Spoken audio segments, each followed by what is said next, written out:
Think about that for just a second. Coming to grips with the fact that I'm sinking, to many of us, is more painful than the turmoil we're called upon to tolerate. So we will assume the survival float position, trusting in our own strength and our own ability. We will pull it all together. We will rely on our strength. And when things get really bad, we'll do whatever we have to get just another breath of air and then go back to it. And what this psalm tells us is that's not necessary. But the only way we're going to get to the point of realizing the unnecessary nature of that survival float is if we realize we're sinking. The ancient song says there is another way. The ancient song says, sink. Sink. I've told you about my great swimming expertise. The courage that I ever had to jump off a diving board was extremely limited, but it was only predicated on the fact that if you jump feet first off a diving board, your feet will hit the bottom. And if your feet hit the bottom, you can bend your legs, and then you can launch like you're a rocket ship, and you know you're going to get more air. So that's the only way I would ever go off a diving board, is feet first, because I knew I was going to hit bottom and there would be relief. Folks, spiritually, we need to realize we are sinking. We are sinking. There's a bottom for every one of us, and every one of us hit that bottom. And probably what we will find out is that the only way that we can survive is to acknowledge that we've hit bottom. Oh, we think about this with people who have compulsive behaviors, don't we? We even talk about it. Well, they have to hit bottom. What do we mean?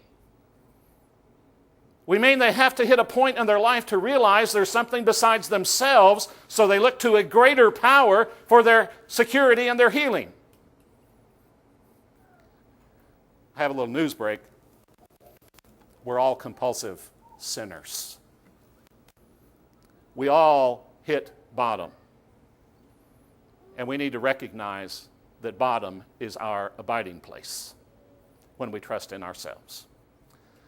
The psalm says, out of the depths I cried to you, O Lord.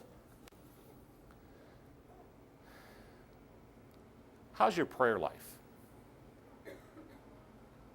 Is it a crying to the Lord? It's pretty hard to cry to the Lord when you're doing this. When you're surviving, when you're trusting in your own strength, you can say prayers, but you don't cry to the Lord. It's when we're sinking. Remember that prayer of Jonah? He talks about the seaweed encompassing him about. He's in the bottom. He's being trapped. And what does he do? He cries to the Lord. Lord, hear my voice. Let your ears be attentive to the voice of my supplication.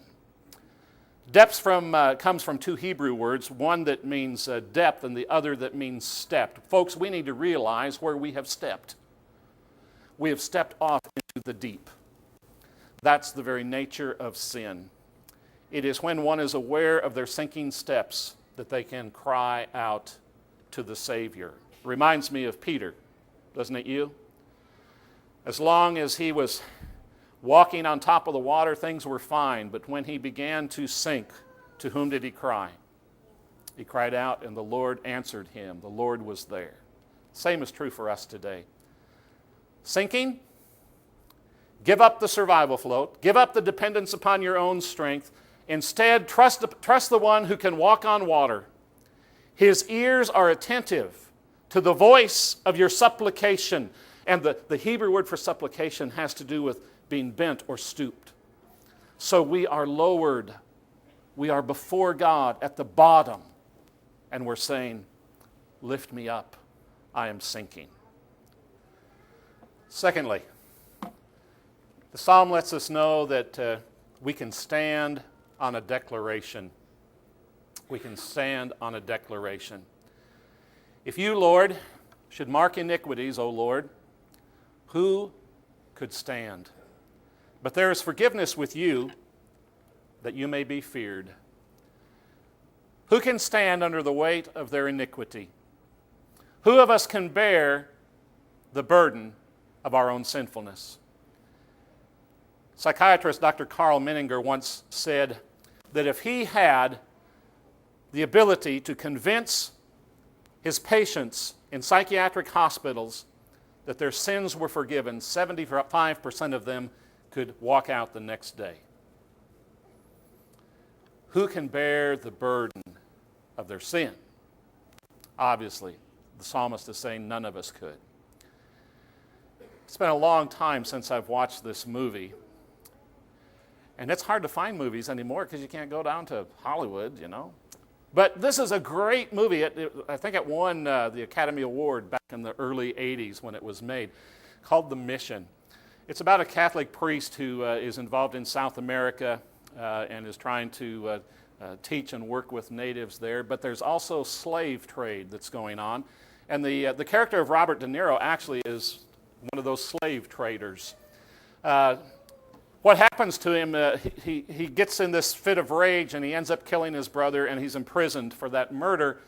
And the priest secures his freedom on the condition that he will go with him and now work against the very slave trade that he once participated in.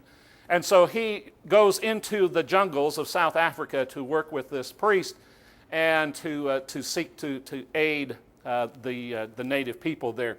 But what's amazing is that his character, Rodrigo, carries with him through all of the jungle his brother's armor.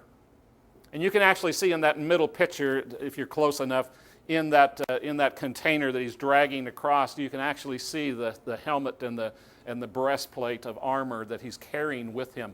And the reason he's carrying that with him is because it represents to him the guilt of killing his own brother. Who is there among us can bear the weight of our own sin? Who is there among us that can carry along with us that guilt burden? If God were to mark us, literally, to hedge us about. Here's what the psalmist said. I love the visual use of words. If God were to hedge us in with our sin, if the thing that encompassed every one of us, if the thing that surrounded every one of us was our sin, who is there could stand? Now again, watch how all of this psalm is going together. First of all, he says we're sinking in the depth. What happens when you sink in the depth? You are surrounded by water. And now he says, if we were surrounded by our sin, who is there among us could stand? And obviously the answer is that no one could. And from that he goes, but there is forgiveness. The burden is lifted by you, God. You lift that burden from us. And the fact that only God can pardon our burden should create a fearful reverence for him. The psalm says, but there is forgiveness with you that you may be feared. Folks, this has got to be one of the most descriptive passages in all the Bible that describes the fear of God and what it means to fear God. Why do we fear God? Because encompassed by our own sin, we can't bear the burden, but God takes that away from us. And so he should be feared. It's not talking about being in terror of God. It's talking about being in awe, reverencing. God's doing something I cannot do possibly for myself. I hope you get the visual picture of this psalm. One can go from the bottom of the sea of disaster to the mountaintop of standing in the forgiveness of God. Don't you love that? I mean, the two extremities on the face of the earth. We are sinking in the deep, or we're standing on the forgiveness of God. What a powerful picture.